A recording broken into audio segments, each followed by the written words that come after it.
Here we go. You are now listening to Random Ramblings with Rob. Yay! Yeah!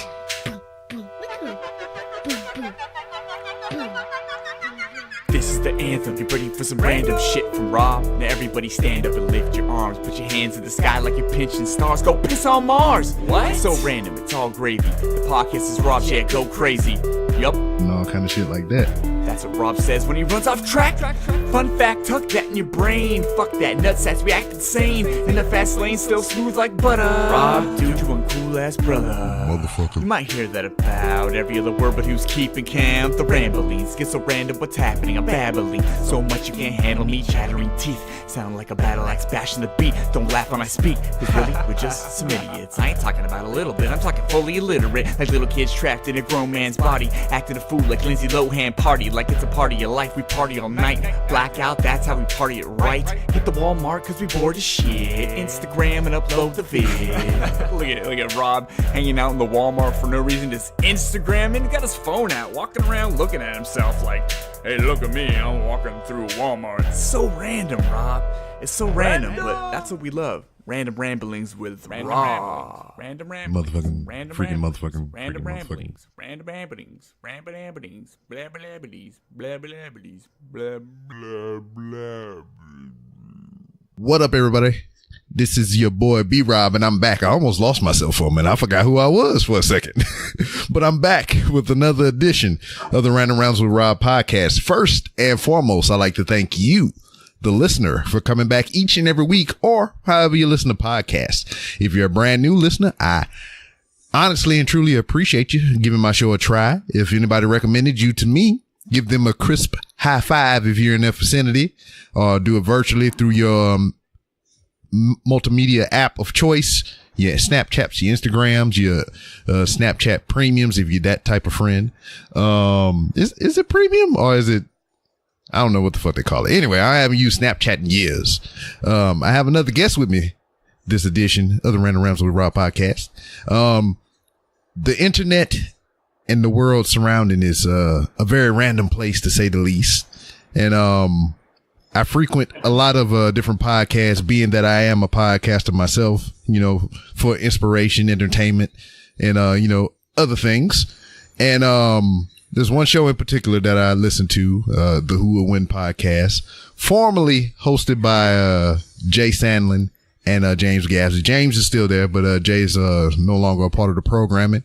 And I knew this prior to, but I was told to, keep it on the low. Don't say nothing to nobody and everything. And I knew this shit was going to happen. I knew the show was going to move forward without Jay, but I had no clue of who was going to replace him or if that spot was going to be filled. So, one day I tuned in, completely forgot that the shit was going to happen or had happened or whatever. And I hear this voice and I'm like, well, who the fuck is this? And it just it took me on a ride. It took me on a journey. This voice, it was loud. It was confident, even when it was wrong in some points, but it would never let on to let you think that it was wrong. And to me, it was a mix of Rob Rickle and maybe Arlie Ermy with a little dash of Sergeant Slaughter in there. That's how the voice sounded to me when I first heard it. But the voice that I speak of is one half or one third of Knowing Is After Battle podcast, and now one half of the Who Will Win podcast. My guest joining me today is Ray Stakenas. Hey, Rob, how you doing? Can I first off just say it's a little disappointing for you, for me to hear from you that you think I've ever been wrong. You're already starting off on the wrong foot. Yeah, you're right. I apologize. But I will agree with you. If it ever happened, I wouldn't let you know. Exactly. And that's what I dig about you. You're confident in whatever you're putting down in the battle zone and whatnot. And you just rule that area there. Well, I can say right now, it is a real difficult thing to kind of step in as a complete unknown for a show that had already been going on, a year and a half, like the Who Would Win podcast, or Who Would Win show, I should say. Yeah.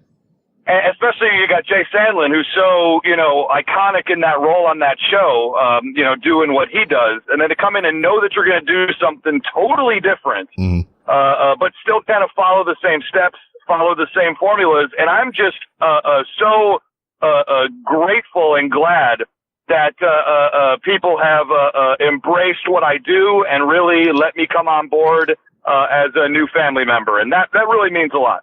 Yeah. Before we dive a little bit deeper into the Who Will Win show and whatnot, let's go on back to your side of the house or whatever. You are a podcaster like I am, but you started out with the Knowing Is Half the Battle podcast, or did you start out further back than that with a different show? I started even further back than that. And if we're going to talk about my past, Rob, are you going to make me cry here today? Because I wasn't ready for that. Okay. Now, I started, it's so funny because I was aware of podcasts and I listened to podcasts for years. And I want to say it was 2015, maybe even a little bit before that. I'd been talking with about wanting to do guesting on podcasts and say, hey, go on Facebook, right? I know a lot of podcasters. I know a lot of comedy people, and say like, dude, I want to come on your show. Let's talk about a thing. Who cares what it is? Let's do this. Yeah.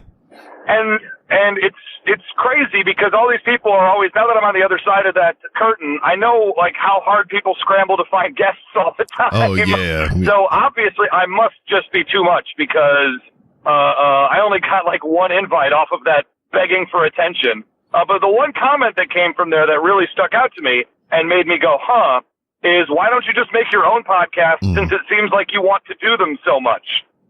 True. And so I did. I got together with, you might know him from the Who Would Win show. He's been a judge a couple of times. Brent Pope. Yeah. At Soups Pope on Twitter. Yep. He was my first podcast partner, which will explain why he's got a vendetta against me every single time he comes on as a judge. Oh, man. He likes to see me suffer, both on the show we did and beyond. But we did the Raisin Brent podcast. Which was a sports talk, comedy, just, mostly about sports, but we talked about TV shows and pop culture and stuff, too. It's just a way to kind of get out there and give it a shot and learn how podcasting works. We had all our comedy friends on, and it was a blast. We haven't been doing that show for the last, I'd say, a couple of years or so, because I then, after doing that for a few years, I think 3 years we did that show, moved on to do the Knowing It's Half the podcast, which is the G.I. Joe recap show. And now we've actually spun it around because we did every mainstream episode of G.I. Joe. Yeah. So now, we did them all, and the movies. So, now we're doing Series 2 G.I. Joe and mixing in other 80s and 90s nostalgia cartoons, just having a good time with it. Yeah. Now, that was going to be my question. You kind of explained it a little bit, though. But like, when you have a podcast, that's what I do with a with a theme like that, like G.I. Joe, that the show hadn't been around for mucho years. So, what would make you decide to theme your show around that, knowing that you would eventually run out of content? It's funny because I still don't feel like we're ever going to run out of content, even though we've been doing it now for like 3 years. Yeah. At least, no, this is season 4, so this is our 4th year of doing it. I got together with Robert Clark Chan, and he was a noted person who was into podcasts. He had a show called the Pizza Games and Zombies podcast that I had guested on. And we talked about it for a while, and I'd say, I want to do a show. I think we could do a show together. Let's figure out what we're doing.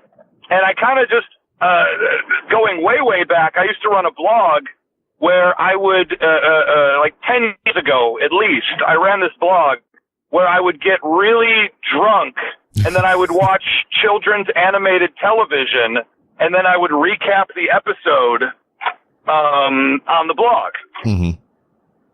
And so that kind of sowed the seeds of, hey, why don't we watch these old nostalgic cartoons, see if they hold up, if possible, meet the people who are behind it, meet the people who made it, and talk about it. So, we've had some like voice actors and writers of G.I. Joe on the show quite a few times on Knowing Is Half the Podcast. And G.I. Joe was my favorite cartoon growing up. I should start there also. Yes. So if we were going to do a cartoon, I remembered it being crazy, just a crazy show full of wild, over-the-top characters and some good action.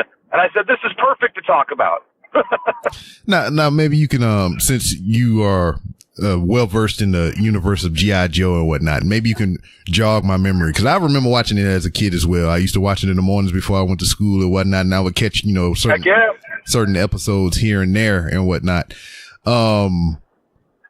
Joe died, correct? But then they wrote it to where he came back.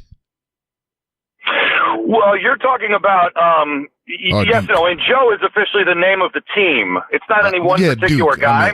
Whatever the dude name was, I forgot. The movie Duke. Yeah, he was like the leader of G.I. Joe through the entire first season, and he kind of took a step back in the second season as they tried to introduce new characters. But he was still the leader of the team. So it always intended for him to get murdered in G.I. Joe the movie as a way to shock the audience. Yeah. And, kill off a major character. And then to talk to the writers, what ended up happening was they had the idea, let's kill Duke. We're going to have this big momentous moment. Mm-hmm. And the people making the Transformers movie were like, that's a great idea. We're going to do that, except we're going to put our movie out first. So the Transformers movie stole the idea of killing the leader of the team, of the good guys, Optimus Prime in this case, and then they went and dropped the movie, they scheduled to drop the movie first. So by the time the G.I. Joe, the movie, was ready to go, they'd already put out the Transformers movie, which did okay, and then the My Little Pony movie was the second one, and that didn't do very well at all. So the powers that be decided we're not going to drop the G.I. Joe movie in theaters. We're just going to syndicate it and release it on television. Yeah. And so this great moment that they really crafted and they really wanted to have a deep impact, not only got, one-upped by the Transformers movie stealing the idea, but also it never actually was a movie. Mm-hmm. Yeah, so did one of the ponies get killed too? That's why they kind of, we killing everybody. Oh, gosh, as far as I'm concerned, all the ponies got killed. But that's just me. I don't know. I'm crazy. What do you feel about the Care Bears? We watched an episode of Care Bears for Knowing Is Half the Podcast, and they're fine. Mm-hmm. They're fine. For what they are. They're a cartoon meant to appeal to 6 to 9-year-olds. And there's not really a lot of conflict in there. Yeah. And they'll deal with a big bad, and then they'll defeat him with the powers of hugs and stuff. And it's fine. If you don't come into the Care Bears expecting Macbeth, right? Yeah, I got you. Yeah, you get what you pay for. Yeah, I used to watch that shit all the time, man. And what was the joint? They made a cartoon of the doll, the freaking Teddy Ruxpin. You ever got to see that? Well, you know what? That's one we have not watched for the show yet. A list that is quickly dwindling as the weeks go on. Teddy, honestly, I don't know a lot about the Teddy Ruxpin cartoon. One of my favorite things about doing the show, and especially when we went into kind of our season 3, which was a whole crazy mess, but thankfully we're through it, and we didn't do any G.I. Joe for season 3. It was only other stuff. Mm-hmm. And what was great about it is people kept suggesting cartoons for us to watch. And so we have a list that's 4 dozen shows long, most of which I'd never heard of before. Exactly. But all of them are cartoons of the 80s and 90s. And I'll be honest, Teddy Ruxpin going on the list. Yes, you're welcome. Yeah. Thank you. Yeah. Yeah, because I can remember, because my neighborhood was fortunate enough to have a corner store that served multiple purposes. One, illegal gambling, which I didn't figure out until I was much older. That's probably for the best. Yes, wound up being a pool hall.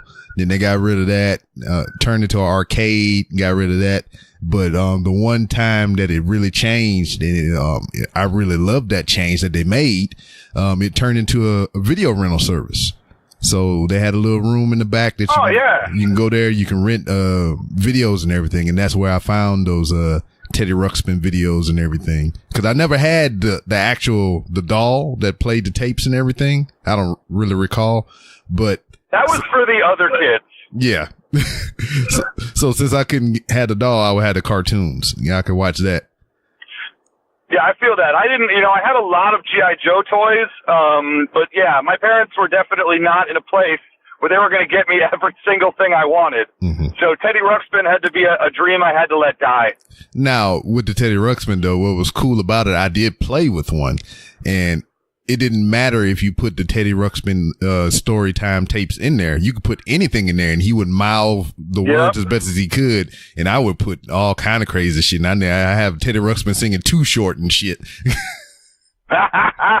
Yeah, I always had a friend who wanted to, always would tell me he put the Ozzy Osbourne tape in there. Oh, man. Oliver! That would be fucking great. Damn. Well, Teddy Ruxpin was going off the rails. Well, shit. I mean, from what I understand, I went to Target and I seen one. They re-released it for, now. Oh, I'm sure. And I don't understand how that would. I mean, it loses the novelty of the thing because you can't put tapes in that motherfucker. I don't even really know how it works. I didn't examine it. I just seen it and it looked weird. It kind of looked like a Furby to me almost. Yeah, there's a whole, this is a rabbit hole.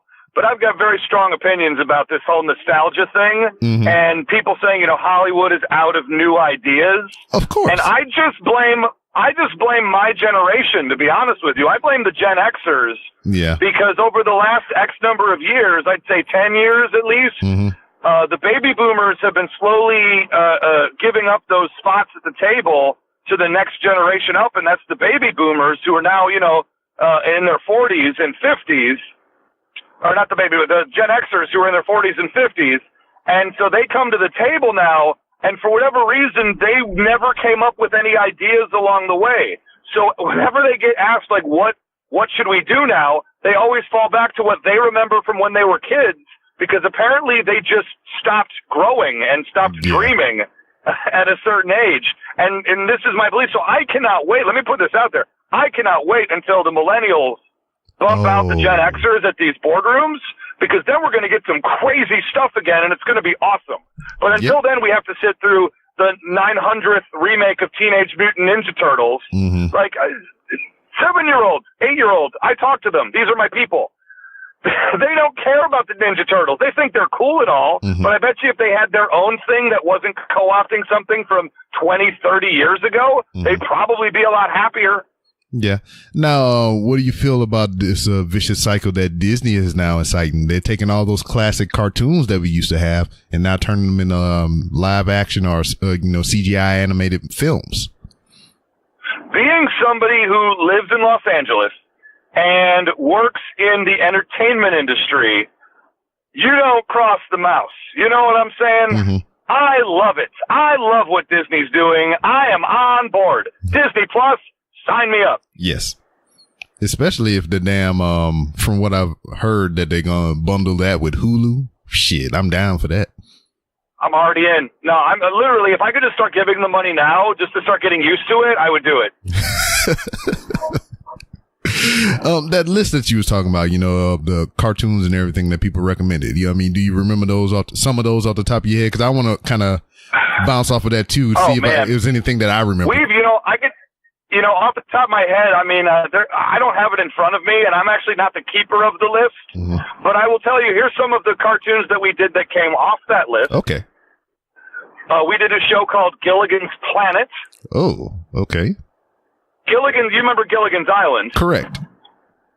Gilligan's Planet was a cartoon that they did with all the cast of Gilligan's Island, except that the professor had built a rocket ship to escape the island. They ended up traveling through space and crash landed on an alien planet, and now they live there.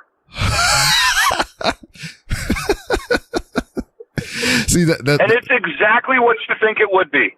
That's kind of like a blend of what you were saying earlier. Is like the baby boomers and the Gen Xers kind of got together. It's like, all right, here's some new shit with some old shit.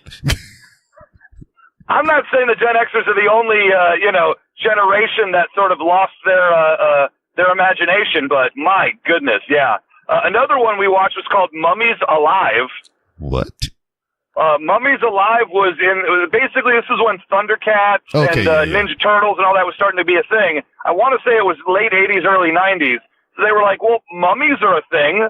Let's just do a show where it's like Ninja Turtles, but they're mummies. And they're not young, but they hang out with people. I think I might have seen that at a glance. I'm not sure. The episode we watched involved one of the mummies being really good at monster truck racing. And joining a monster truck. So all the monster trucks were shaped like animals and monsters. And so, of course, there was a spell that happened that turned them into the real-life versions of the things that they looked like. Okay. Did he happen to race in a coffin or something? A sarcophagus or some shit? You know what? Maybe. All I remember, I sort of got was just like a giant shark head on a thing that became a real shark head and tried to bite people, and that honestly, that scared me a bit. Oh. I'm sorry. Even today, that's a little terrifying. Oh, shit. So, I mean, people have been suggesting these cartoons. The third one I'll mention, I got to mention this one. It's one of my favorites of all time. It's sort of an infamous cartoon. It's called, Cartoon All-Stars to the Rescue. And this was a double-length cartoon that took place in the mid-'80s. I want to say like 87. And it was an anti-drug PSA sponsored by the Nancy Reagan people at the time. And so they took all the different cartoon characters across the networks, put them all together. So you had, Michelangelo from the Ninja Turtles. You had Alf. You had the Muppet Babies. You had just everybody. Everybody was in there. And they were all trying to help this kid who was like doing drugs. Damn, I ain't never seen that. That should have been like a special or something. It's on YouTube and it's wonderful. Okay. That kind of remind me of. I highly recommend it. Yeah, that kind of remind me of the Hanna-Barbera cartoons where they would do the wacky races and everything and shit. Oh my gosh, Wacky Race is one of my favorite cartoons. Absolutely.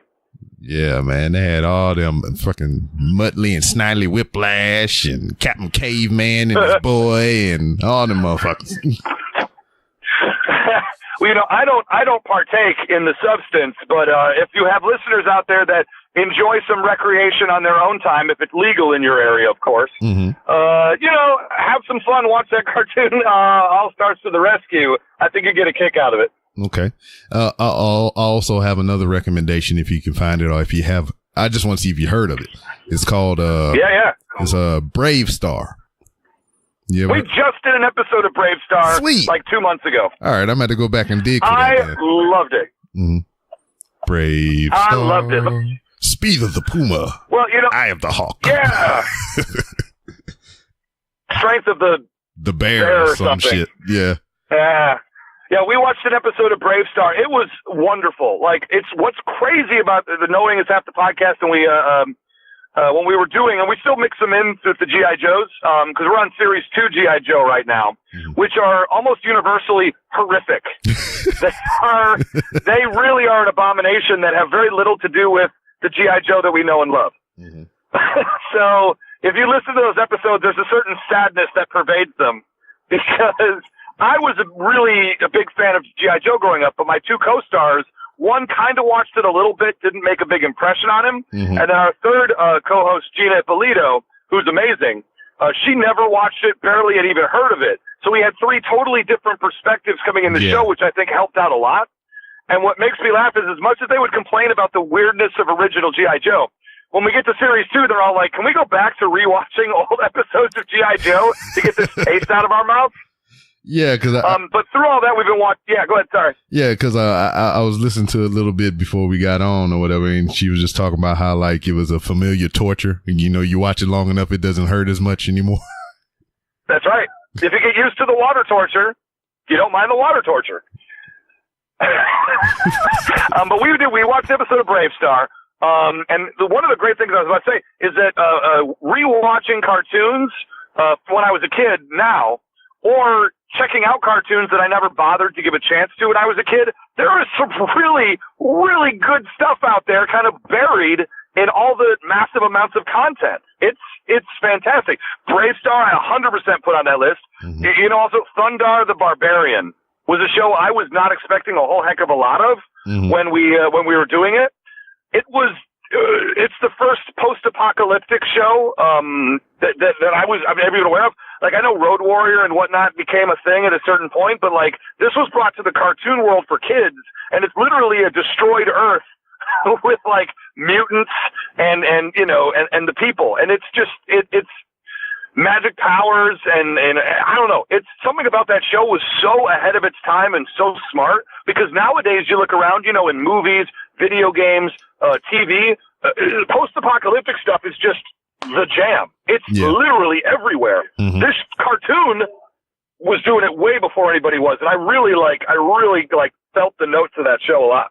Now, looking back on all the stuff that you were looking at to compare to current stuff, just as far as animation wise, where do you think it took the turn, man? Because like even in some of the recent stuff, like I can remember Dexter's Laboratory. I love the animation style of that show, and then it went away, then it came back and they kind of like cheapened the design of it or whatever. It was just kind of like they dumbed it down and made it simple or whatever. And it's kind of like how they did with Teen Titans Go and the original Teen Titans.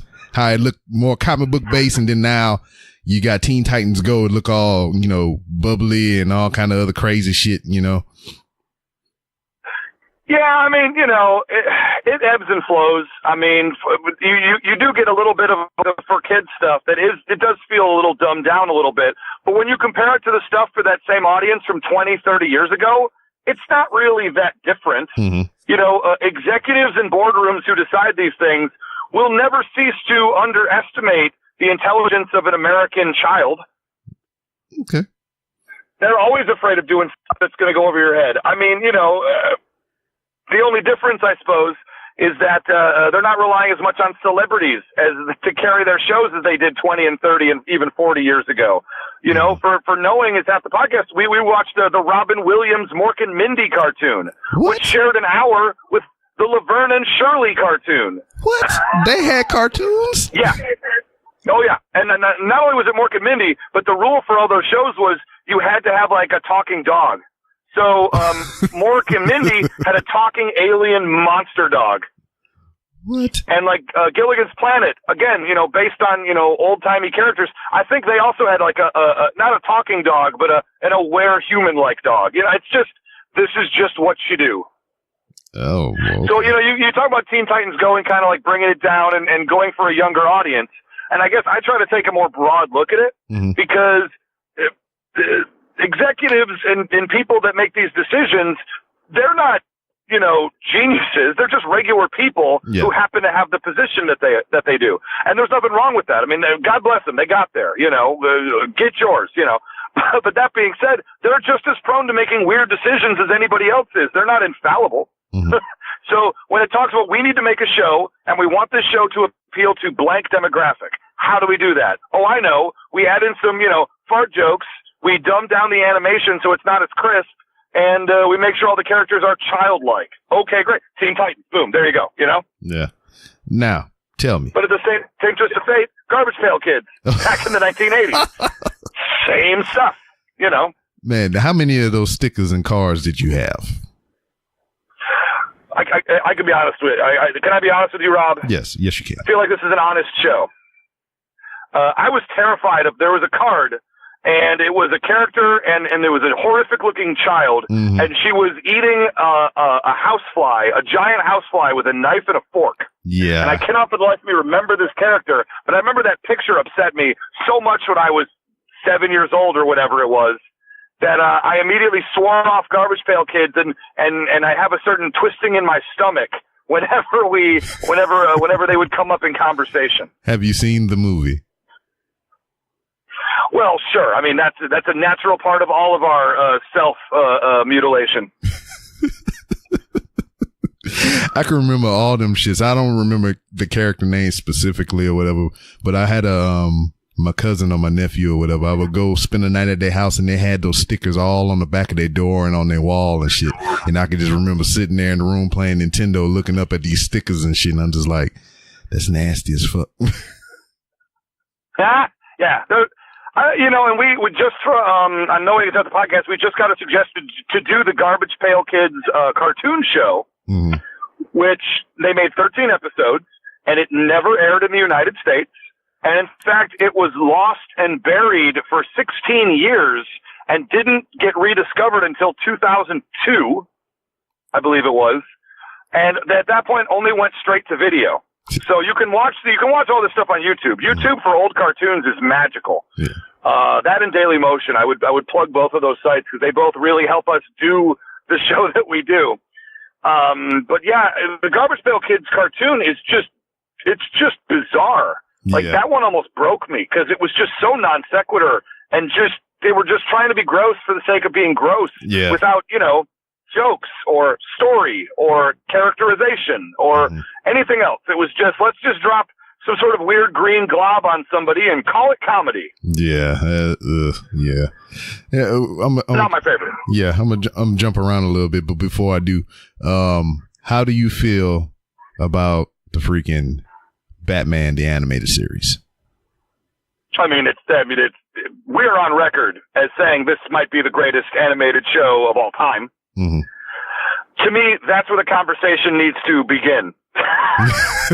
Okay. There's a certain high level of quality to the story writing. Paul Dini is the one, like the executive producer, the showrunner, if you will, and he did not let that show slip at all. Yes. Every person that he brought on was wrote comic books or wrote cartoons at a high level, and it's just so sharp, and it just hits all the notes perfectly. And it's not dumbed down for kids, but it's also not so adult that, kids won't get it. It really is a perfect show. Yeah. Cause whenever anybody would ask me, who is your Batman? I would say, Michael Keaton, but okay. Like if I was to see Batman and hear his voice in my head, I'd like to hear him talk. It would be Kevin Conroy. Yeah. I mean, that's when people talk about who's your Batman, Kevin Conroy is sort of the under the radar quality response that I think nobody can argue with. Yeah, he is Batman's voice to me. Yeah, no, and I get it. To be fair, my Batman is Adam West. My Batman will always be Adam West. There is only one Batman, and it is Adam West. That being said, I invite Kevin Conroy into the living room to join the Bat family. Yes. Just like, it doesn't matter, like, whoever the Batman is. It's just like the voice that comes out of his fucking face hole is Kevin Conroy. But seriously, yeah. And I never want that to change. Live forever, Kevin Conroy. Yeah. And then, Mark Hamill is a fucking amazing Joker. It's a shame that, doing that voice really jacks up his vocal cords so much. So he kind of has to step away from doing it now for the most part. But, thankfully he was able to find his fallback position in being Chucky. So at least we got that going for us. Oh, my. I don't know how I feel about that. I'm in favor. Look, you're gonna give me a Chucky movie. Okay, great. Look, Chucky movies started off as this sort of like tongue-in-cheek, 80s horror movie that people, were surprised was a thing, but makes a lot of sense if you break it down. Yeah. And then as the movies progressed in the Child's Play series, it became self-parody to just ridiculous. I really get the vibe that nobody really cared anymore by the time you got to a certain point. Nobody could really believe that they were still getting paid to do this. Yeah, and I think that's what it was. Somebody snatched up the IP and just let's just pump these shits out. Absolutely. I mean, Seed of Chucky is an abomination. Yeah, I saw it in theaters. It's Bride of Chucky, not better, not great. That's why, if there's a movie that could potentially do something about, modern capitalism and sort of American consumerism, right? And be a movie that's sort of about that, using metaphors and having Chucky weave his way into that world.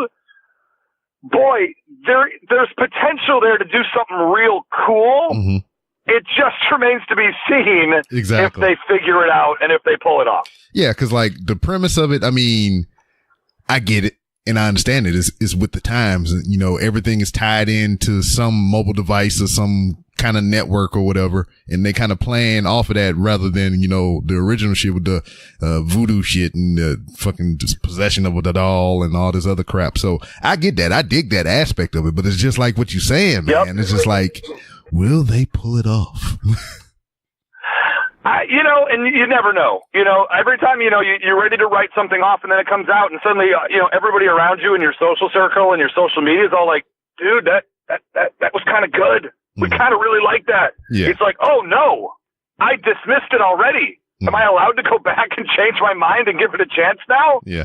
See, I hope the answer is yes. And see, and that's the thing is like, long gone are the days of me saying something sucks, because I've subscribed to the theory of to where like, okay, I'm not running around this bitch with no cameras and no crew making shit. So who am I to judge? Yep.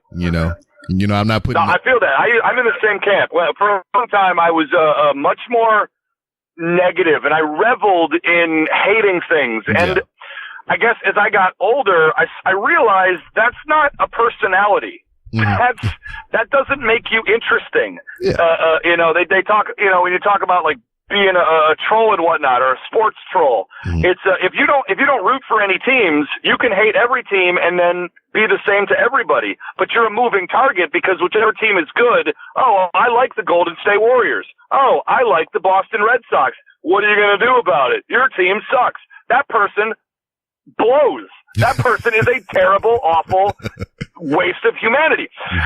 Have a team. I'm a Detroit Lions fan, right? Like, I wear it unabashedly. I care about the team. I look for info about the team every single day of my life. I live and die through this team. And if during football season you follow me on Twitter, you will understand that while the game is on, I am losing my gosh darn mind, right? I understand. It's going to happen. But that being said, people know where they can come at me. So if I'm making fun of your sports team, look, I root for a team that went 0-16. You know, come at me, bro. Yeah. But I think especially in one of the things we're seeing with the Marvel movies coming to a close of the Endgame, and the Game of Thrones is now coming to an end as well. And you see, I know you've seen it. All those people on social media who feel the urge to tell you that they don't watch. I don't watch Game of Thrones. Who gives a shit? You know what? There's a lot of things I don't do. Exactly. I also don't feel the need to tell you about it because it doesn't make me interesting. Yeah. It's just... I don't watch sports. Great. Then why don't you instead talk about something you are into? Because I'd much rather hear about that than hear about how you don't care about the thing I like. Yeah. Because it's just that thing to where it was just like a kind of a roaring thing or whatever. It's just... There was a small sect of people be like, I've never seen a episode of Game of Thrones, and then the fucking internet lost their goddamn mind. Now everybody else want to say it. It's like that bullshit that you see on Twitter now. All the motherfuckers popping up all of a sudden. I fed into it in the beginning or whatever, but now it's just a fucking a trap for retweets and likes and shit. Hey, it is. I'm going on a road trip. Got any podcast recommendations? I was like, you son of a bitch. Oh my God. I'll be honest, I unabashedly, every time I see that, I just go, you should listen to Knowing It's Half the Podcast. Now I would also say you should listen to Who Would Win. And that's it. I don't recommend any shows that I'm not on. Because to heck with that game.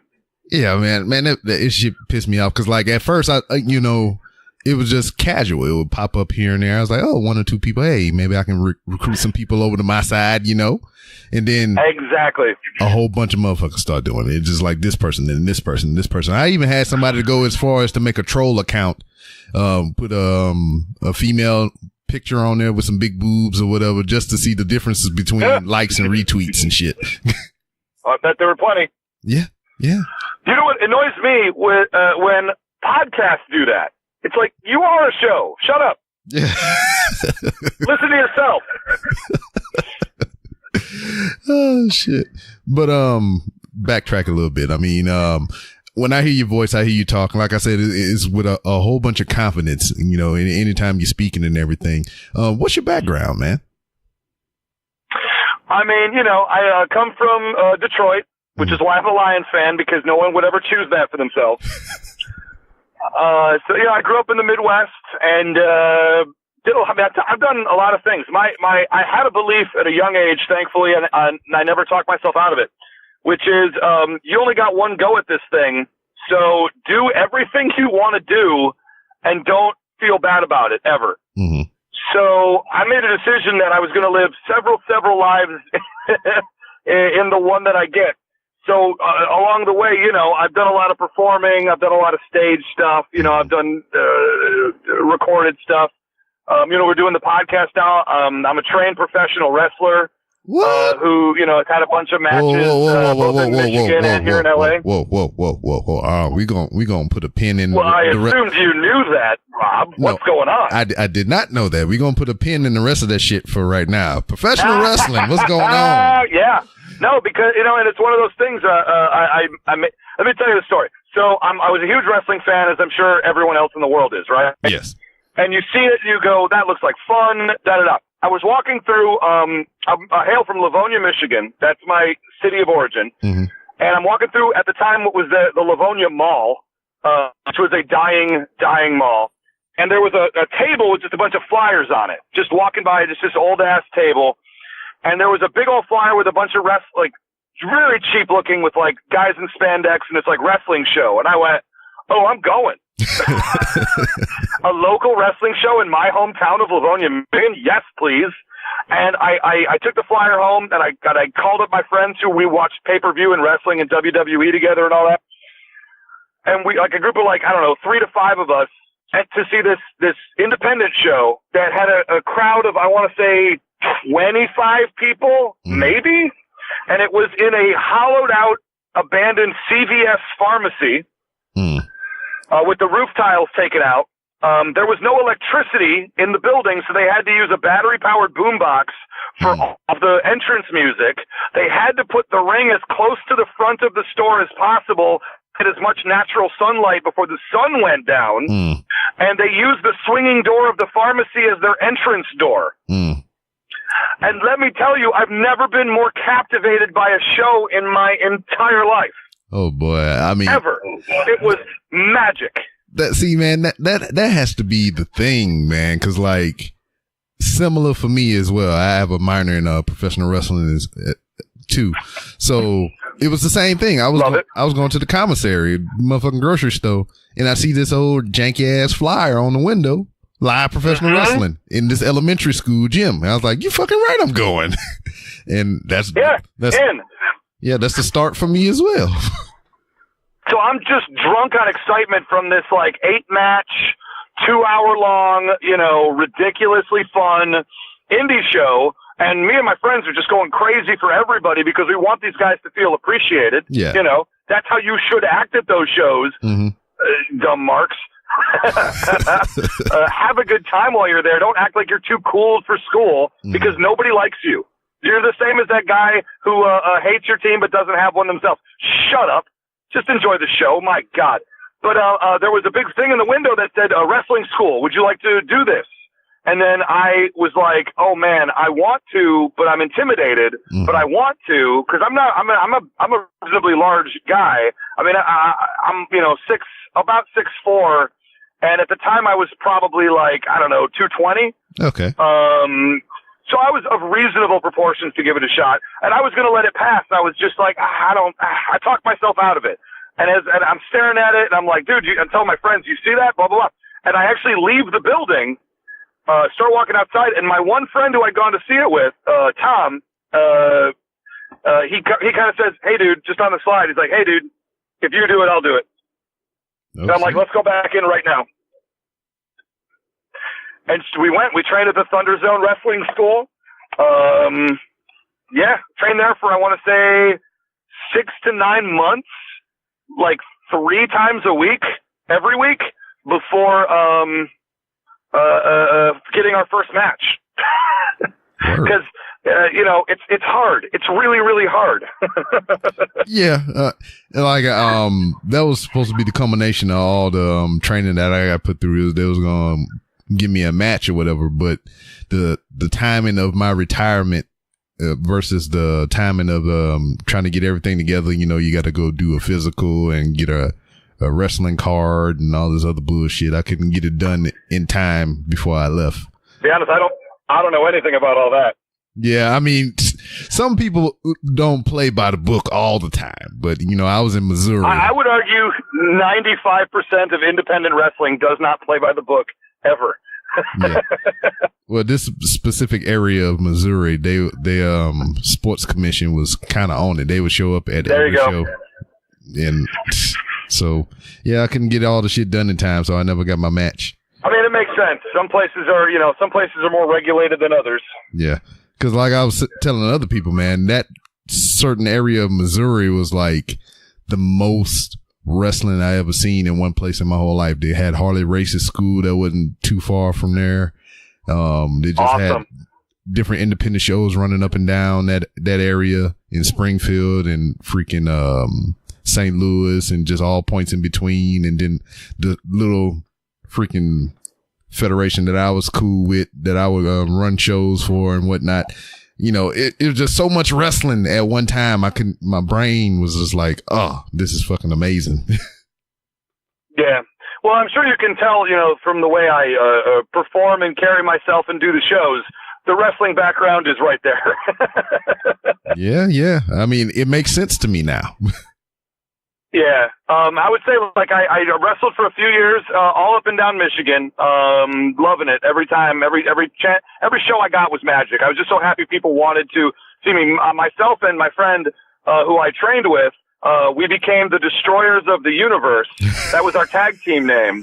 Because the thing was, everybody wanted, the egos in wrestling, especially indie wrestling, are out of control half the time. A lot of major egos at play. So one of the things nobody wanted to do was be a tag team. Mm-hmm. So you had all these guys wanting to be single wrestlers, want to do it themselves. And we were told early on, like, yo, if you guys want to get booked consistently, work together and be a tag team. So we did. So he played the wrestling nerd Melvin Hertz, who wore, thick glasses with tape on it and suspenders and like khaki shorts in the ring. And he was the quiet one who had the technical background. And this is where the character of Almighty Ray was created for that. And so we primarily wrestled as comedy heels. Although crowds often, after they've seen us a couple of times, really liked what we were doing because we were ridiculous. And so Almighty Ray, the loudmouth, tall idiot, and Melvin Hertz, the wrestling nerd, aka the Destroyers of the Universe, were born, and we held titles. Like, we did everything, man. We had a great time wrestling that scene.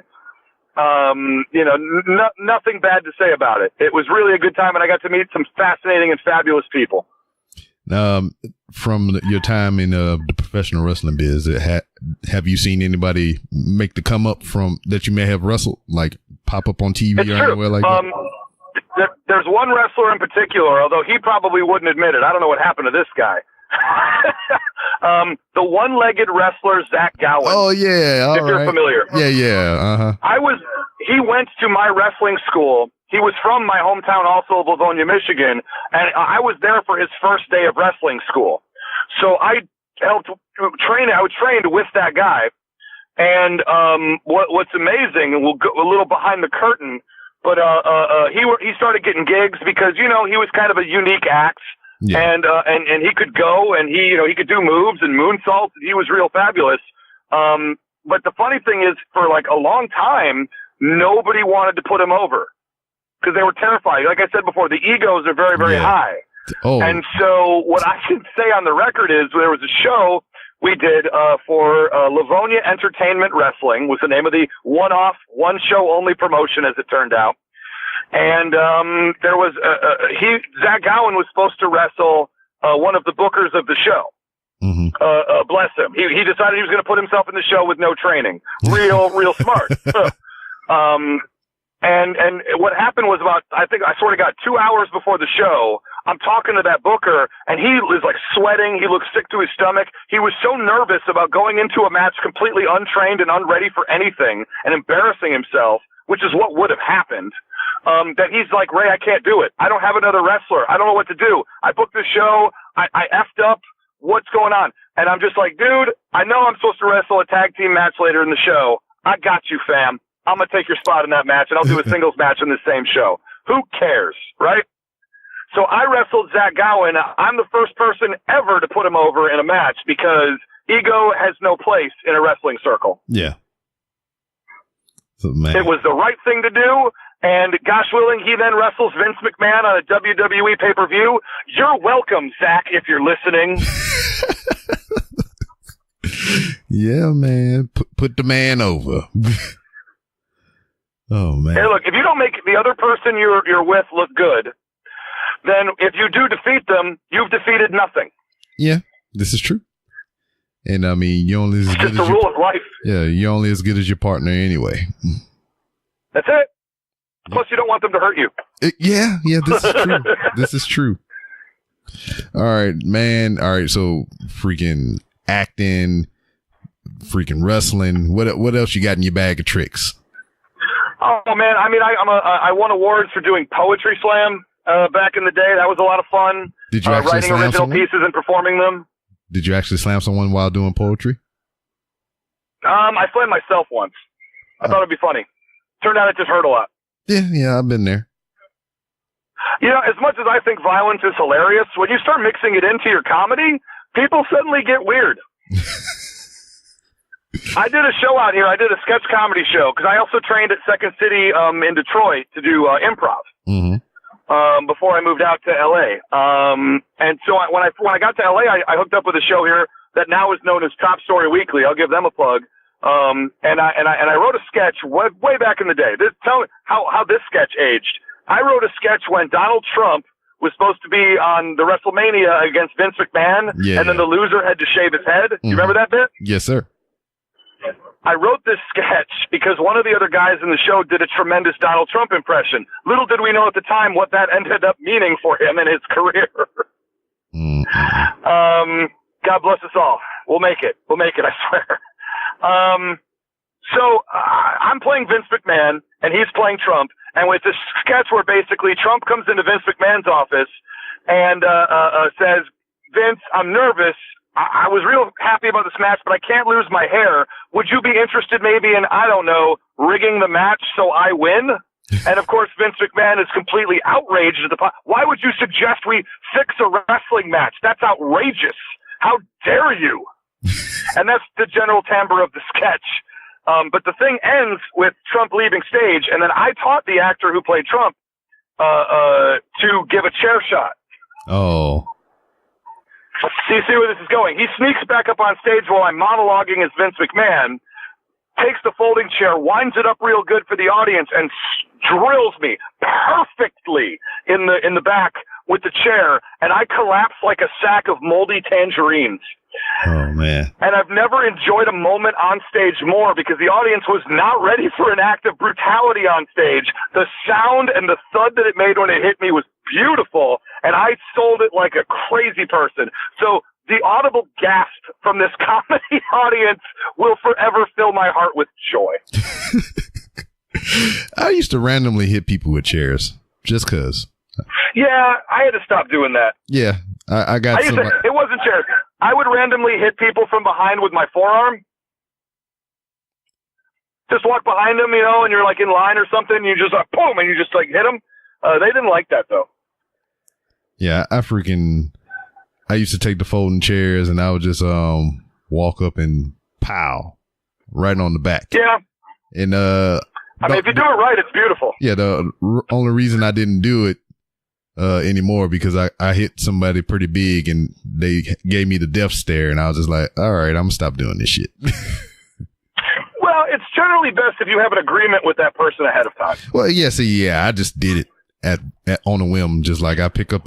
I couldn't help myself. I seen a folding chair. I was like, fold it up, bam, right across the back, and I'm like, there's a life lesson there, and it says, you shouldn't pick fights with strangers because they are strangers, and you have no idea who they are, where they come from, or what they are about. So when you get in a mood and you want to pick a fight, always do it with somebody you know very well. Yeah. I known these people, but they didn't know me to want to hit them with a chair on a whim. Well, that's very, very fair. Very, very fair. So I got a little bit of time left before I got to go here, but let's definitely take a moment and talk about the Who Would Win show for sure. Oh, I forgot you did that. I mean, also that's a thing I do as well. a show that you enjoy. Yeah. How did that even come into being for you or whatever? I mean, did they reach out to you or what was going on? Was there a talent search? They reached out to me. Well, James Gadsey, who is the executive producer / host of the Who Would Win show. Mm-hmm. He and Jay Sandlin had worked out that he was going to be leaving the show, mm-hmm. and Jay was going to get his own show. Mm-hmm. This was a thing that was going to happen. This was the next evolution for both of them. Like this is how life works, right? Yeah. This is just what happened. The only constant is change. Mm-hmm. So he was left saying, Jay's going off to do his own show, the What Happens Next podcast, mm-hmm. which I absolutely have listened to. You guys should too. Check it out. Jay's an amazing talent. And James was left, I need to get a host. And so a mutual friend of ours who I knew from the sketch comedy scene here, and he knew because he had worked before, Meg Ryan. Mm-hmm. Not that Meg Ryan, different I was about Meg to say, Ryan. wait a minute. That'd been amazing. Yeah, wild. But she reached out to me, and she's like, "Hey, Ray, there's this show, and do you think you would be able?" Like, she's like, she knows I do podcasts, and she knows I perform, and she knows I shout a lot, and she's like, "Do you think you could argue nerd stuff on a podcast?" That's basically how it was framed to me, What? and I'm like, I have trained my entire life to argue nerd things on a podcast. I am as they built me to do just that one thing. And so, so basically, she reached out to James for me and gave him my contact info. And he reached out to me and we had a conversation on the phone. And immediately, I think we gelled pretty good. Mm-hmm. And so I ended up having, this is a little, I've been waiting to share the story until I was on a show such as yours. Oh, sweet. I appreciate it. This is very exciting. I met up with James and a producer of the show, a different producer of the show, who I will not name, mm-hmm. but another producer of the show who's down important. Behind the scenes people. And so we met up at a hamburger restaurant over my lunch period from work. Because that's the only time I could really meet them that would be working for any of us. Mm-hmm. And so we had like an impromptu, and I didn't know it was going to happen, but we had sort of an impromptu Who Would Win audition right there on the spot while I was talking about, his vision for the show and what I could bring to the table and my background, like a job interview, right? Yeah. And all of a sudden it was like, hey, we're going to do this impromptu Who Would Win battle right now. And I'm like, all right. Man. And he said, okay, we're going to do Abraham Lincoln versus George Washington. Go. With basically that much time to prepare. See, man, and that's, I can appreciate that because like in my mind, before you even started telling me that story, I kind of figured like James probably put you on the spot and damn, challenged your intellect or some shit right there. And I was like, you damn sure immediately. did. Yep. He said, you got George Washington, Ray, go. So I started I started riffing. I started going with it. I was talking about, swinging the axe at the cherry tree and about how he's a brilliant military strategist because he won the Revolutionary War. And of course, James counters back with Lincoln being that he was taller, mm-hmm. And that he used to wrestle. So he would have a lot more grappling ability. And we just like blew the doors off this hamburger restaurant. With an impromptu Who Would Win battle. And so at the end of the battle, it's like, okay, man, we'll be in touch. We'll talk to you. Cool. I end up talking with James not too much longer later, and he's like, Ray, I think you're it. I think we want you to be on the show. Mm-hmm. And I said, cool, because I think I want to be on the show. So this will work out well for both of us. Yeah, so now I believe y'all have the advantage of doing the show together because like y'all actually in the same place, right? Correct. Everybody involved in the show is here in Los Angeles. Before I came on board, they did like this 3-way Skype recording, and like Jay was in Alabama, and Crystal Storm, who's amazing. Crystal Storm's amazing, and she was in Orlando, and then James is out here in LA, and and nobody, the sound quality is hard to get right. Yeah, well, I'm sure I probably sound terrible right now, given what I'm doing to you. God bless you, but yeah, it's real hard to get a show that sounds crisp and like a studio atmosphere if everybody's not together. Yeah. It's just the reality of it, which was one of the main reasons why they wanted to make some changes once, they realized Jay was going to get his own show. It's like, I don't want to like get another guy in another city. I need somebody here in Los Angeles so we can kind of make this vision come true. Yeah. And that was 3 different time zones as well. Yeah. Imagine it's hard enough to book 2 people who are living together, much less 3 people with differing lives in a different, time zones. Forget it. Yeah. I'm going to, put in, my 2 cents about the Who Will Win podcast. Please do. I am the reason why this show is PG because, I guessed it on there, a couple times. And my mouth. I knew you were a judge once. I have not listened to those episodes yet, but I do know that you were there. Yeah, and my mouth is very filthy. So they didn't clue me in ahead of time, Well, you got to do that. So I do my foreign filth and foreign language and all that shit, and I go back and listen to the episode, and I'm just like, yeah, man, and you're like a fucking.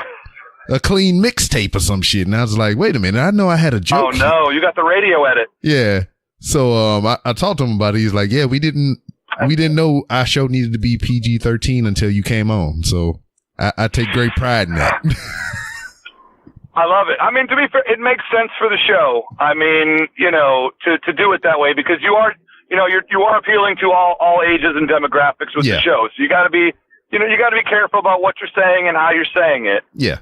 And like that was kind of earlier on, so I didn't, get the grasp of what they was trying to accomplish or whatever. I was just showing up there to be me, Dude, you're just there to do a show. You don't know what's going on, right? Yeah, but yeah, I mean, it's fucking crazy. It's not just that though. I mean, this is why one of the things I do on the show, and I do gleefully, is I like to say words that sound dirty but aren't.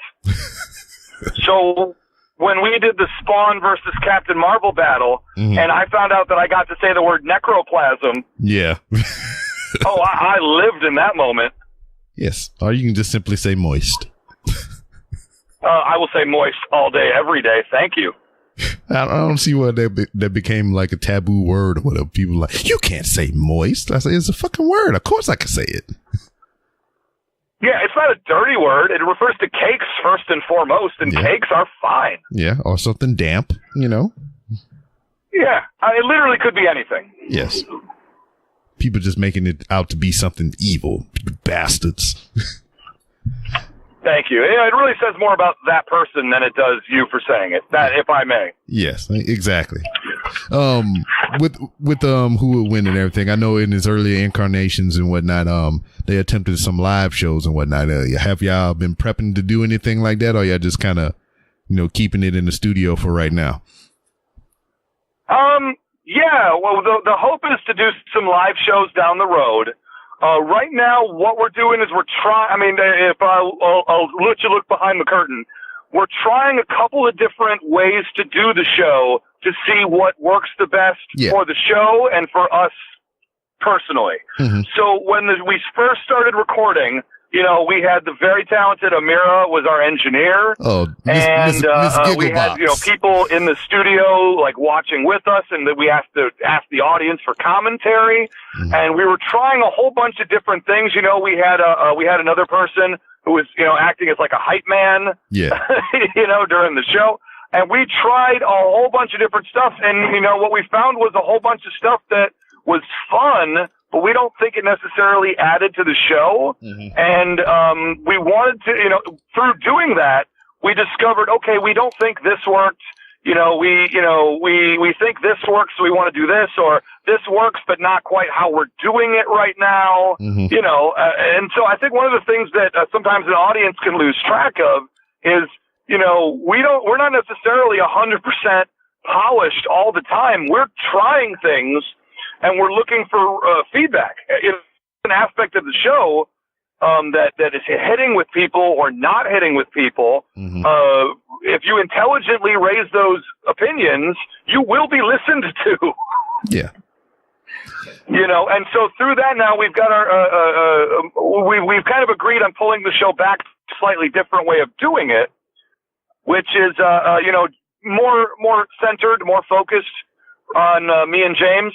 and being in the studio. We've got a new studio now that we're working with, and we've got a guy named Mike who's wonderful, who's working as our engineer now, trying out some different moderators and judges. Yeah. And like I say, we're trying some stuff, and I really, really like where we are with the show right now. I really think that if you kind of boil the show down to its essence a little bit, we tried some stuff and we tried some of the interaction and kind of getting it ready for a live show, like you said. And now we're sort of bringing it back to its like purity, if you will. Word. I can dig it. And I'm real happy with that. Yeah. I'm still waiting on my Spawn versus the Green Lantern match. Well, considering that we, in the last couple months, have done both Spawn and the Green Lantern, I wouldn't hold my breath for a while. Yeah, I know. I mean, Can I'll let you know behind the curtains. Like, I'm one of the happiest things that I feel that I'm helping bring to the table is in the Who Would Win show is deepening the pool of characters that we are choosing from, and kind of moving beyond just hardcore Marvel and DC comics and the most iconic like Darth Vader and stuff. I really like to open the door a little bit wider and include more, video game characters, include people from their own universes and X, Y, and Z. I've got a list, at least 24 characters long that I want to work into battles. Yeah. And now it's just a matter of working through and seeing who's appropriate for each matchup. Based on kind of what's going on. Yeah. One of the matchups I was real excited about doing, and I pitched it, and I wanted to do it, and I was told no, was Green Lantern. So it was that battle. Except instead of the character I ended up representing, I wanted to represent Rick Sanchez from the Rick and Morty show. So it would have been Green Lantern versus Rick Sanchez. And in my mind, this battle would have been phenomenally crazy. But James vetoed it because he says, Ray, I would lose that battle because if Rick Sanchez's big thing is battlefield removal and Green Lantern has no answer to that whatsoever if Rick traps him in another dimension with his portal gun. Yeah. And in my head, I was like, oh, James, I had no idea. Oh, that's crazy. Really? Oh, I hadn't even thought of that. Wild. So instead, I ended up coming back saying, okay, you don't want to do that. How about I do Voldemort from the Harry Potter universe, and we do Green Lantern versus Voldemort. And I'm sure on paper, James looked at that matchup and said, oh, yeah, Green Lantern's going to destroy him. Are you kidding me? He's one of the most powerful beings, blah, blah, blah, blah, blah. So he agrees to the battle. We do the battle, and I win because I had a great strategy for coming at him using the specifics of Voldemort's spells to disarm Green Lantern and take him down. And it worked with our moderator, and the internet went slightly crazy in tears and sadness and crying because I did what they thought could not be done. Maybe that battle was even better. Yeah, that was a pretty good one.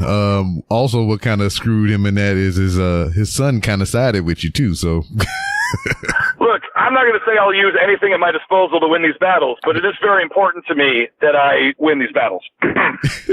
Yeah, and you talking about kind of randomizing things and whatnot, and kind of breaking the mold that the show kind of fell into. I thought the T800 versus the Mountain was pretty good. I love that episode. Yes, I won that one too. Noticing the theme here, yes, the Mountain from Game of Thrones versus the Arnold Schwarzenegger Terminator from Terminator 1. In a bare knuckles brawl, no weapons matchup, because when we looked at it on paper, we went back and forth before we kind of came up with this matchup. That seemed right, but it was like, but the Terminator uses like machine guns and the Mountain has a sword. So on paper, this will never work. So I kind of said, why don't we just take the weapons away and let them fight barehanded and let's go for it. James on board. He said, let's do it, baby. And then I won again. So, what I'm trying to say is I'm pretty great. Thank you. Yes, you're welcome, sir. But I think go ahead and put a pin in it here. I know you got some things you need to do. Yeah, I got a couple more minutes here. Any other questions? I'd love to answer these questions. This show brings me joy. So please, let me share my joy with you. Oh, man. Shit. So are you keeping up with the current product of professional wrestling? No, not really at all. I haven't for like 5 years at least. Mm-hmm. You know, and I was a guy who watched every episode of everything. I watched every pay-per-view. I was, you know, on board. And it's a crazy thing that when you actually do it and, you know, you live in that world. Yeah. I am far more interested in what's happening down the street at my local VFW hall than I am what's going on national TV. And it's been all the complaints about the WWE that people are saying today are the same complaints people were saying 20 years ago. Wrestling fans and their opinion of the sport will never change. Mm-hmm. They will always be the same. They'll never be happy with who's got the title, who's getting pushed, the angles, the characters, the storylines. Nothing has changed. All the stuff, every time I kind of poke in and try to see what's going on, people are saying the exact same words in the exact same way as they were saying back in the mid-90s. So that at least fills me with hope that life is eternal and nothing changes. Yeah. Okay. I dig it. But yeah, it's hard to keep up with the current product. It's not even like I think it's bad. I think these guys are phenomenally talented. It's just, how many magicians do you see buying front row tickets at a magic show? True. I got you. You know, I mean, like, it's just one of those things. Like, it's sort of like I know it and I see it and I understand it. Like, it's a really cool thing about it. When I watch a wrestling match or a pay-per-view or what have you, I've got a pretty good handle on, like, what they're doing, why they're doing it, how they're doing it. And I'm seeing it from the how the sausage is made angle, right? Yeah. The problem with that is all of the mystery and emotion and all that is completely sucked out of you, which turns it into more of a cerebral experience than a guttural one. And the guttural one is way 100 times more fun than the cerebral one. Mm-hmm. The cerebral assassin? You know, I mean, sure, we've all been there. Man. Was that Chris Benoit? Was that who that was? No, that was Triple H. Triple H, thank you. Dear Lord. Yeah. But in some, I'm like, the Canadian Crippler, that's what I was thinking of. Yeah, but in some ways he was an assassin. So, moving on. Yeah, I don't even think we're allowed to say his name out loud. In fact, could you bleep that from the podcast, please? Thank you. Yeah. We can't say it 3 consecutive times. He might appear. No, that'll strangle you. Oh, shit. What is happening right now? Yeah, what is happening right now? So, I don't know. You're pulling the worst impulses out of me, Rob. What's going on? Endgame. How do you feel as the whole Marvel saga has slowly rolled to an end? Because I don't think it's completely over until we see Spider-Man. But how do you feel as the whole 23 movie saga has concluded? It's magic. It's wonderful. I mean, they did it, and they did it well, and everyone should love it. Mm-hmm. You know, when I hear somebody say, "Oh, I'm not into the Marvel movies," I go, "So how long have you been horrible? Like, what is the point of living? Like, go for it. Enjoy it. It's there to be consumed and enjoyed, and it's wonderful. The worst Marvel movie is better than, most things that are out there for you, made for you, you know? I mean, you look at some of these other movies, and not to take anything away from them, but there's other people that have tried to do superhero movies that can't rise to the level of some of the worst of the Marvel movies, quote unquote, right? Yeah. So, love it. Love it all. Like, Endgame was a religious experience, honestly. Like, if you were a fan of the Marvel Cinematic Universe, Endgame is literally a movie that is to take you as a trip down memory lane just from the way they structured it without spoiling anything. Do you like this? Here's this. A lot of this. And here's a bunch of stuff that you will like. And we're going to end it.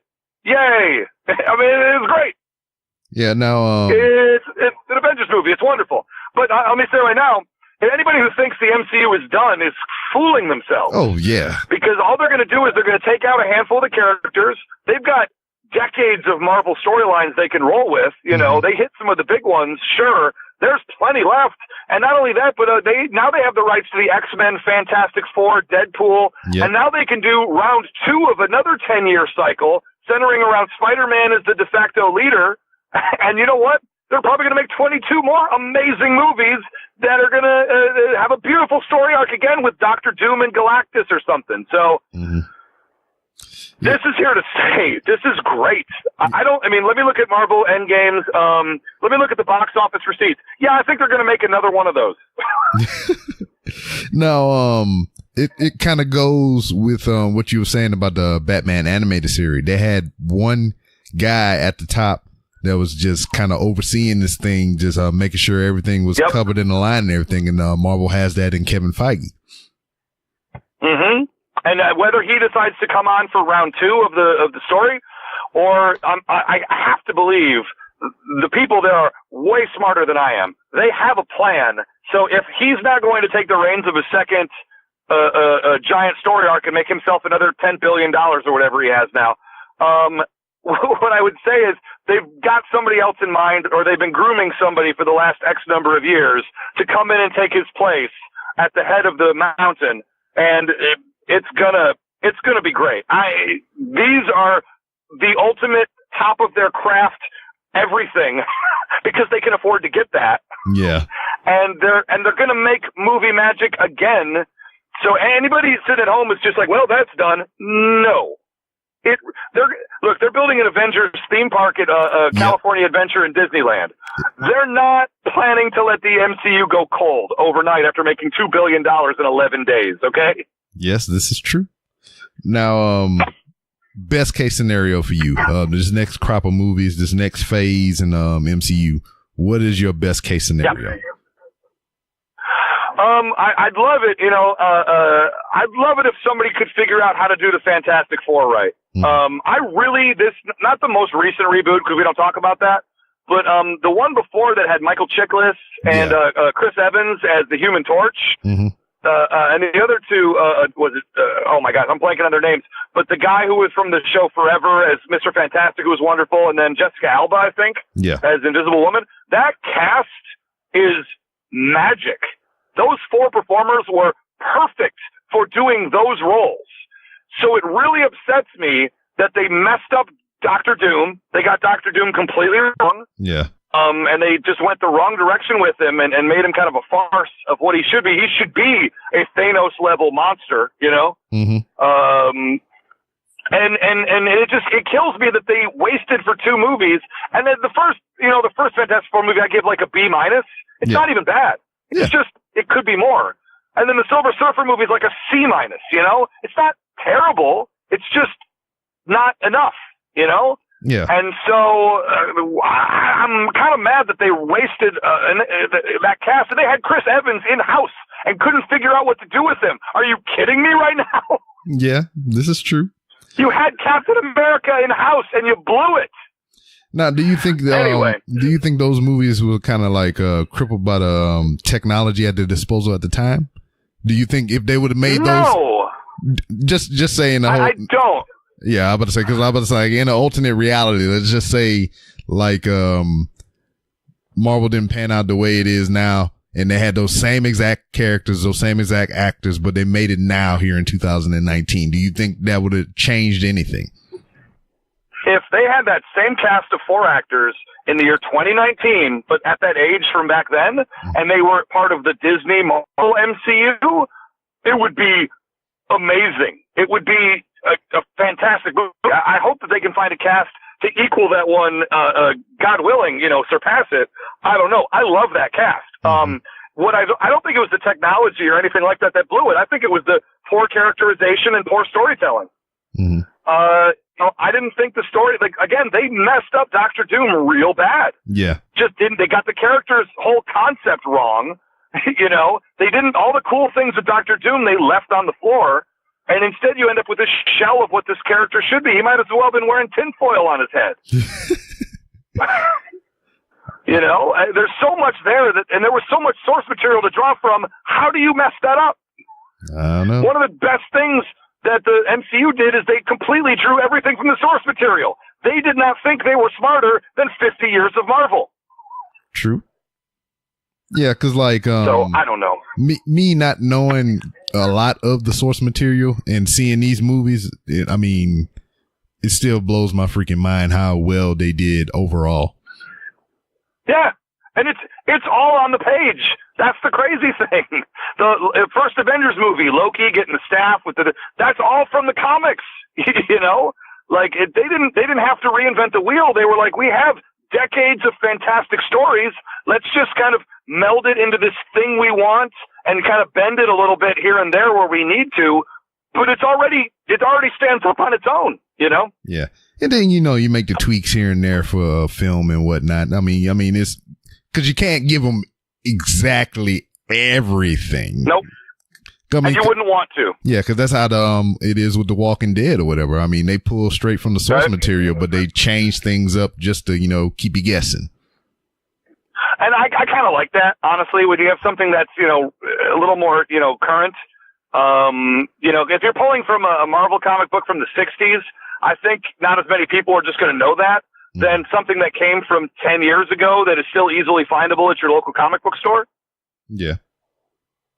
I kind of like Walking Dead. I know that's like not necessarily the hot opinion, but like I think they do a good job. Now I haven't watched the last season. I'm not gonna lie, but up to that point, I've enjoyed generally everything I've seen. So yeah, I don't know. Yeah, I really enjoy. But anyway, it Rob, I got to get moving here. So any last things to mention, or what's going on? You're awesome, and no, you're awesome, sir. I want more of you, so I'm going to listen to both of your podcasts now. And I appreciate that. Before you ride off into that good night, let everybody know where they can find you on social media and those two mentioned shows. Yeah, you can find me on Twitter. I'm at Almighty Ray, and that's one L for you heathens who can't spell. You can also go to @WhoWouldWinShow on Twitter. That's the show. And also, Knowing Is Half the Podcast is on Twitter at G.I. Joe Podcast. Should be pretty straightforward. You can also do this up on Facebook, facebook.com/Knowing Is Half the Podcast. And if you want to support the show on Patreon, you don't have to. If you just want to listen to the show, trust me, I appreciate that plenty enough. Mm-hmm. But if you would like to go the extra step and get over 50 more episodes of Knowing Is Half the Podcast, and be part of that, you can go to patreon.com/Knowing Is Half the Podcast, and I will not turn you away. Yeah, I wouldn't either. Yeah, and so you can find us on iTunes, you know, anywhere you podcast. Essentially, it should all be mirrored. Either look up #WhoWouldWin, or you can look up Knowing Is Half the Podcast. Both of those shows, and then hit us up on Twitter. Let us know that you heard me here and that you gave the show. Even if you hate it, give the show a chance and tell me you hate it. I'll at least appreciate that you listened. Yeah, I mean, shit, I say the exact same thing. I mean, if you're gonna leave a review 4 stars and below, I mean, give me some constructive criticism, please. Give me the opportunity to ignore you. Is there anything worse than an iTunes review that's just like, just don't like it? Well, help me out. You could make my show better by getting my attention with this review, and you wasted it. You wasted 2 seconds of my attention that you'll ever get in life. You made the world a worse place. Thank you, sir. And knowing that is half the battle. No, and then I will say, like, that's one thing. Oh, that's 100% true. One last thing I'll say is, you know, one of the things I've been blessed at, and I started to say this at the top of the show, is the Who Would Win fan base is rabid. Yes. And they are wild. Yes. And they are highly big smart, more so than me, assuredly. And they love the show. They love the battles. And I feel, having done the show now for, I think, about 3 months now, I think we're just in the process of finishing up our 12th episode together, which is the Tick versus Jessica Jones, which is very, very exciting. Yeah, yeah. I'm very excited for that battle. Check that one out on iTunes. So when I came onto the show, we were flooded with really, really good reviews. I want to say something like over the last month, they've picked up like 50 5-star reviews since I joined the show, and I take that as a personal like welcoming from the show's audience. So to them, I can only say thank you.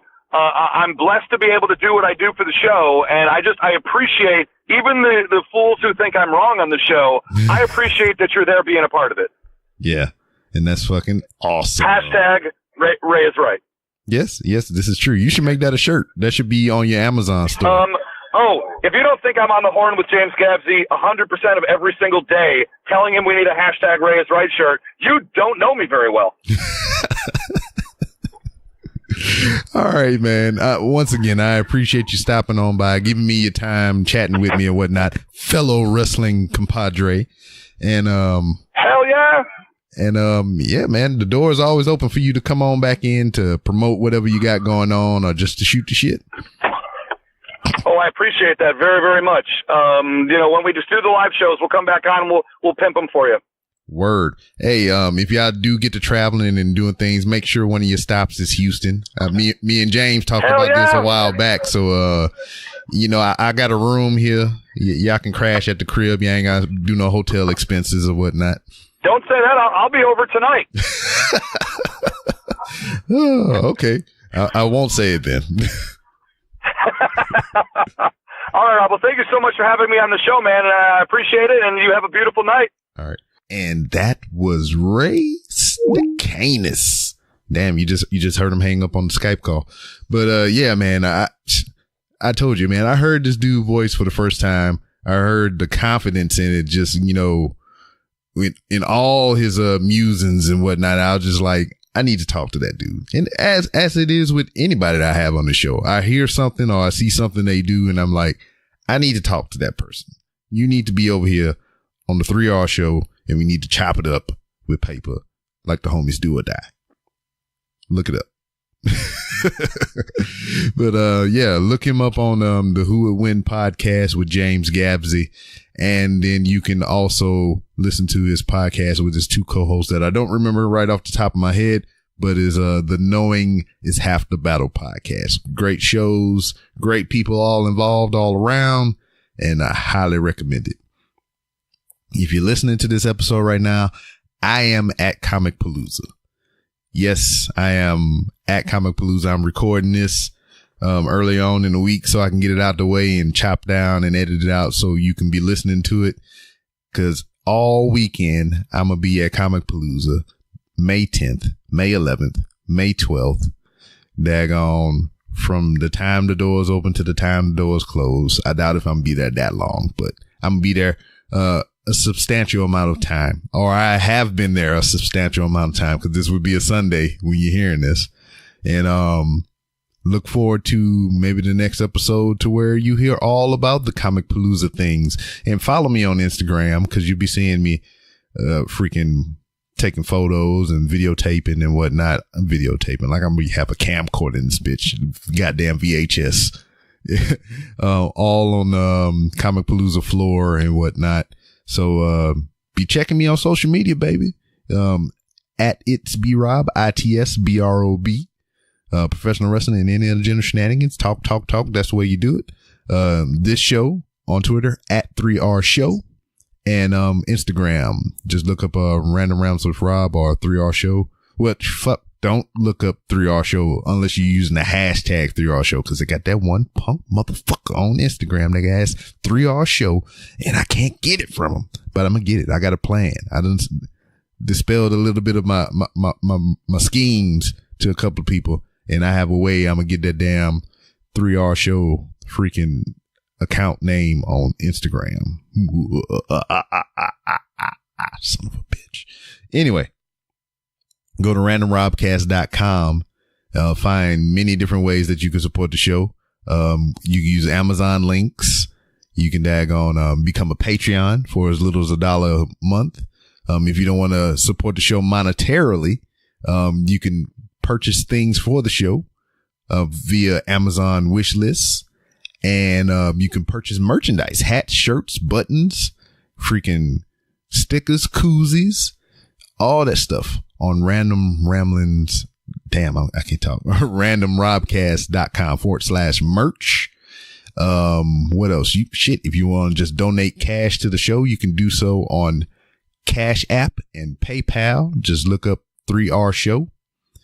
And one final thing I would say in support of the show, you don't have to give me a dime of your hard-earned money. Those things are out there for you to partake in if you choose so, if you have the coin to do so. I mean, it's not a requirement to listen or support the show. The most important way that you can support this show is doing what you're doing right now. Listening, liking, subscribing, retweeting, freaking writing those 5-star reviews. I can't tell you the last time I got a 5-star review or a review in general. I need some more of them, but writing those reviews, 5 stars. If it's anything below 5, leave some comments, leave some feedback. Help me help you. I'm doing this for you. You're helping me to help you. So yeah, randomrobcast.com, all those different ways to support the show, write those reviews, like, share, make sure the people's listenings and whatnot. And that's about it. Comic Palooza, baby. It's should be done by the time this episode is over, but I might still be there while this episode is airing. I'm just in the thick of things, just walking around, rubbing elbows with Billy Zane.